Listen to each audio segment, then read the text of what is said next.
there's kind of two core elements that keep coming back to me over and over. The first is a sense of connection with the people who you're working with.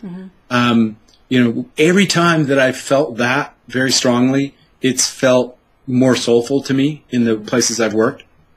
Even at Microsoft, big Microsoft, there were teams where I felt that connection, and it felt more comforting and just relaxing, more soulful to be at work, and teams when I didn't have that. So connection is kind of the first piece, and then the other is meaning, a sense of meaning, and that meaning.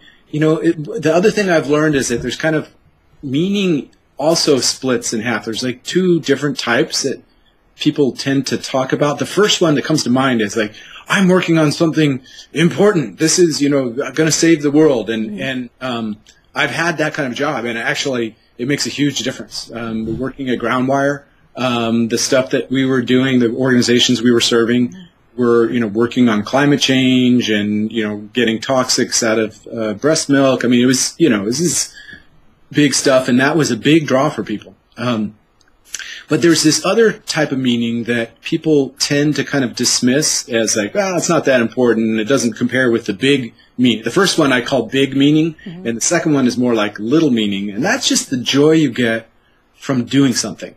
It could be crocheting or knitting, or like in my case, I realized that there were a couple nights I stayed up all night at Microsoft working on user interface for this internet service that I was running at the time, and I stayed up all night. I was like, "What am I, insane?" No, what I realized is like I really loved doing that, and so that joy, I think part of it is really embracing that and saying like, you know what, I could be doing this particular set of activities anywhere, and it would be soulful to me.